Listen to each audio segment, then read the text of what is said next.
RVing can already be pretty stressful, so it's much better if you can avoid these costly mistakes. The next thing you know, we've got a hole in the back of our RV about the size of my head, maybe a little bit smaller than the size of my head. Definitely don't want your sewer going uphill. No, you do not. You don't want it to stick in the line. We would love it if you could learn from our mistakes. We've been RVing for nearly 4 years now, and in that time we've traveled over 60,000 miles, visiting 41 different states, going to countless national parks, and staying at over 150 different RV parks and campgrounds. So I think we've earned the right to say we have a little bit of experience in the RV lifestyle. For those of you who don't know us, I'm Hillary. And I'm Kris, and we're with Fuel Your Wonder. In this video today, we're going to show some of the most common mistakes that we see new RVers make when they're pulling into a campground. I personally learn from all the mistakes that I've made, and I think that what we'd like to do today is really show everybody else the mistakes that we've made so you can learn from our mistakes and not learn on your own. We have definitely made mistakes along the way, and so we'll be sharing the 7 most common mistakes that either we've made or we've seen other RVers make, so that way we can help you have a more relaxing, easier, and stress-free RV experience. The first mistake that we see RV newbies make, and this one might sound kind of obvious, is making sure that you pick the right RV park and campground. We have seen a lot of people make mistakes based on the types of RV parks they pick and the types of sites that they pick. So you need to make sure that you do your research to find an RV park that's going to fit your needs. First, you want to make sure that the RV park you choose has the site requirements that you need. So for example, with us, we have a big 45-foot Class A motorhome. We cannot fit in a 30-foot site. That might sound obvious, but we've seen a lot of people make this mistake where they assume that they can squeeze into a site and you in fact cannot. So you always have to make sure that the place you're picking is big enough for you to get into with your rig. You also want to make sure that your RV meets the requirements for the RV park. So a lot of times RV parks will have rules, like for example, we've seen a lot where your RV can only be 10 years old or newer. So if you have an older RV that you've renovated or something, it may not be allowed in that campground. And then also making sure it has all the right utilities. So for us, we always want to make sure that we have 50 amp for electric, that we have water and sewer hookups. A lot of RV parks might not have all of these hookups. They might have to have a dump station or something where you would actually have to move your RV to go and dump your sewer, which is kind of a big pain. So typically anytime we're booking RV sites, we make sure that they have full hookups whenever possible. And then last but not least is amenities. So you want to take a look at the amenities of different RV parks and make sure that they have all the things you're looking for. We really like to find RV parks that have a pool, a gym, a dog park, an area to walk around, but those might not be important to you. You might want something that's a bit more isolated, that has more privacy, more quiet space. You definitely want to do your research to find the place that's going to work best for you. There are a lot of different RV parks and campgrounds to choose from most of the time, and I do a ton of research to try to find the best places that we can go. I use different tools like Google Maps, where I will scan and look for RV parks in the area, and then I do a lot of research based on the satellite view or on user reviews and things like that to try to figure out the best places for us to stay. The second mistake that we see a lot with new RVers is not parking correctly. The biggest piece of advice that I can give anyone is to use a spotter. Hillary is a great spotter. We actually have walkie-talkies that we use. She hops out of the vehicle, she helps me back up. The reality is I have 3 cameras, I have 2 mirrors.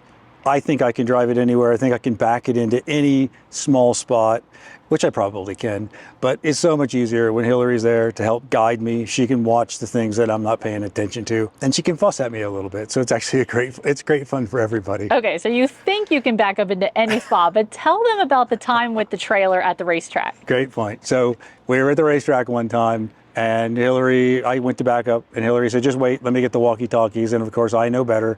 So I said, no, I got it. Long story short, the next thing you know, we've got a hole in the back of our RV about the size of my head, maybe a little bit smaller than the size of my head, because I backed it straight into the trailer. And you've never heard such a horrible noise when you think you've got something under control, and all of a sudden you hear just crunch. It sounds like bones crunching, but we managed to get through it. The only good thing that came out of that situation is that Kris learned a very important lesson that day. It's very true. I mean, that's what we're here for, right? We're sharing our mistakes so you can learn from our lessons. And that is one of those lessons I know I could back into the spot, but it's so much easier when you have somebody that's watching out for those mistakes. So the second thing is to take your time. You have all the time in the world. There's nobody that's rushing you. I know as a newbie, sometimes you feel like everybody's watching you as you're struggling to back in. The reality is we probably are all watching you. It's just part of the fun, but we have also all been there. So we know what it's like to have some challenges and not quite be sure yourself. So just take your time and don't worry about how long it's going to take. And then the third piece of advice is just to make sure that you're actually parking on the spot as effectively as you can. And what I mean by that is making sure that your RV is centered in the pad, making sure that it's aligned with all of your utility lines and your wet bay, your electrical lines, etc. Our RV, like most RVs, has about 25 feet of line, so we can pretty much park anywhere. But it's much easier if you can actually be close to the utility pole, close to the sewer, close to the electric lines. Just makes it easier. So do a quick walk around, make sure that you've got room for your awnings, make sure you've got room for your slides. It's much easier to actually move the coach if you haven't already put it up on its jacks. So again, it's kind of a timing issue. Make sure that you do a quick walk around after you've settled in, before you start putting your jacks down, before you start putting your slides out, before you start putting your awnings out, and then all of a sudden realize you can't reach your sewer line, you got a big problem. The third most common mistake that we see is that people don't correctly level the RV. It's important when you pull in, as we talked about with the spotter, to try and make sure that you find the most level spot that you can in a pad. Oftentimes we'll see that the very front or the very back of the pad is slanted, and if you park in the middle, you're much more level just to begin with. Our RV actually has hydraulic jacks and airbags, and we can get pretty level in almost any spot with just a push of a couple of buttons, which actually makes it really nice. But again, you're trying to get the RV as level as you can before you press your hydraulics down. Once you do that, ultimately you're trying to get the RV level, so your slides will go out nice and easy and you won't have any damage to your slides. You've got water that's draining from your showers and your toilets and your sinks. All of that is designed to be on a level surface so that it's kind of flowing downhill into your gray tanks. If you get too unlevel, there's a possibility that the water won't actually flow out of your sinks or your toilets into the tanks as they should. So it's critical that you get your RV level. And then lastly, the jacks are not just for leveling, but they also are for stability. So although we can get level typically on our airbags without using our jacks, you can actually feel the coach move around as you walk in it when it's on the pad. You can also feel the coach in the wind kind of move around a little bit. So it's much better to actually be on the jack pads, be nice and stable. The fourth mistake that we see a lot of people make is not checking their slide out clearance. So we have 3 large slide outs. This is our biggest one. It's a full wall hydraulic slide out, and it is pretty big. It comes out pretty far, as you can see here, about 1.5 or 2 feet. And if you're not careful, and if you don't check when you're arriving at an RV park, sometimes the utility posts or other types of poles or trees and stuff can be in the way.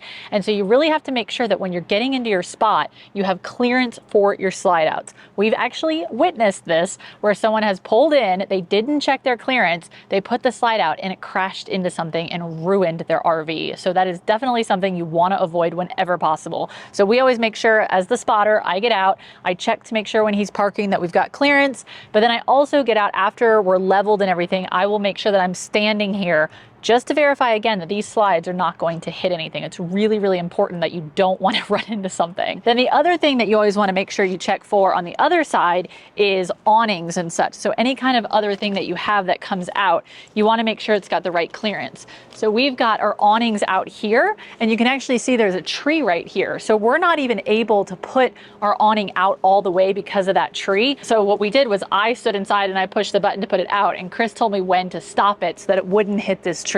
So it's just always really important to make sure you look at your surroundings and that you're not going to run into something or hit something. And again, this goes back to what Kris said earlier, which is take your time. Don't be in a rush, because mistakes will happen and they can be really costly. The fifth mistake we see a lot with new RVers is not setting up all the utilities correctly and making sure that everything has the right safety equipment on it. The first thing I'll start with is the electric. It's always important on the electric to make sure you've got a good surge suppressor. Our coach actually has a surge suppressor built into it, and many of the new modern coaches do, but it's still important to actually have the extra safety of having a surge suppressor on the outside. You also want to make sure that you've got the right adapters for 30 amp or 50 amp. Also make sure that you have the right hookups for your specific coach. Not all coaches use 50 amp.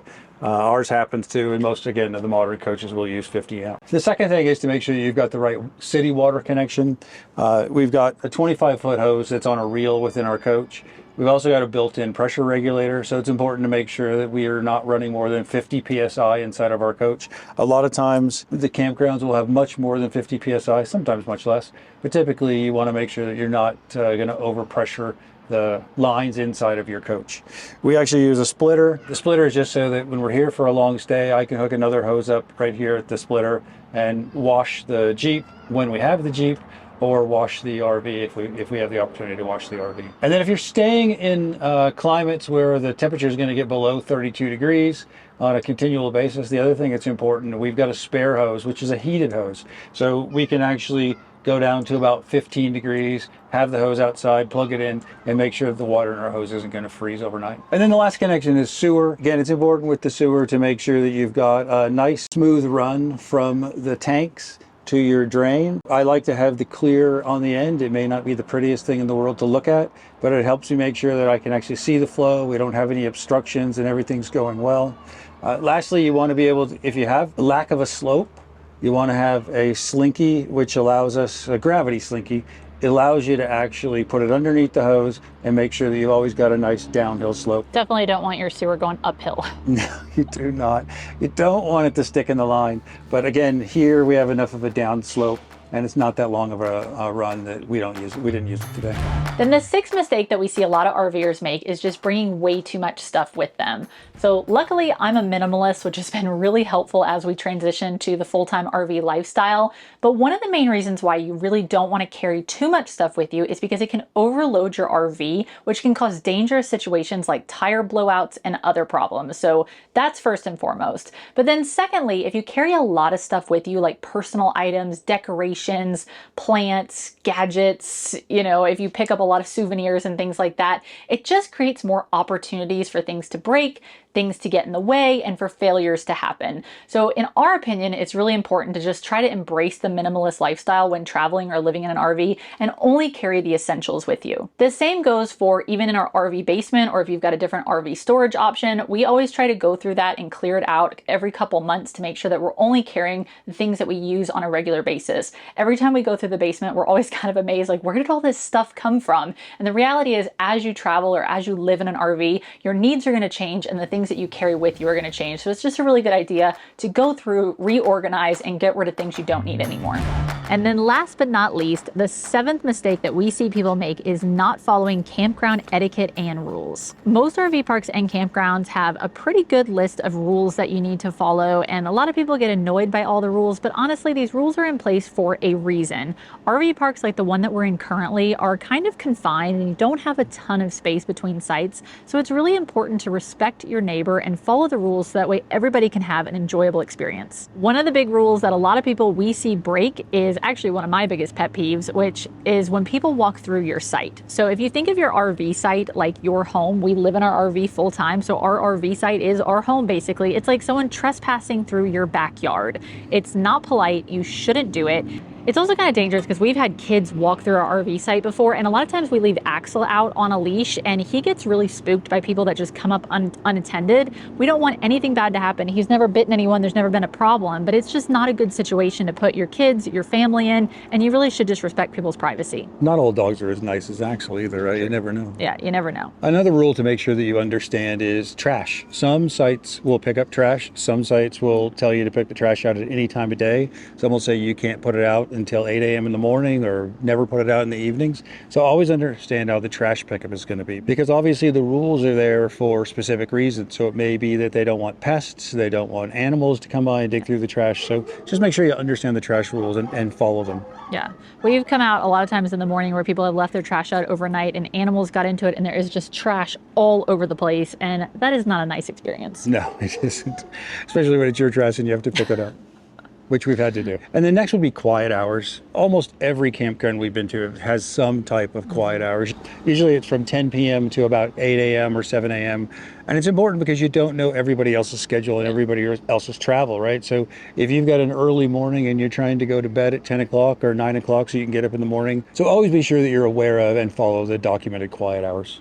Yeah, and same goes for anytime you're leaving in your RV. Sometimes people have to get up and go really early for a travel day. People understand that, but if you can, try to wait until a little bit later to start up your rig, to get going, to pack up. And if you have to do it early, just try to do it as quietly as possible, because a lot of people are sleeping. And then another important campground etiquette rule, which might be more of an unwritten rule, is don't empty your sewer when people are sitting out on their picnic tables having dinner with their families. We've had this happen to us before, where we've been sitting outside at a table, which is usually right next to your neighbor's sewer connections, and we'll have someone come over and start emptying their sewer as we're in the middle of dinner outside.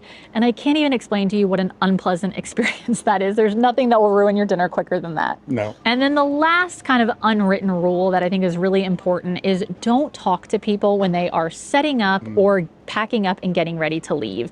During this time, it's really important that RVers be able to focus on the task at hand, because you have a lot to do. There's a lot going on in your mind. You're trying to get ready for a road trip, or you're just getting in for a long road trip. And that's where mistakes can happen, and you can inevitably forget something. I can't tell you how many times we've had somebody walk up to us. They want to talk to us as soon as we're getting ready to hit the road.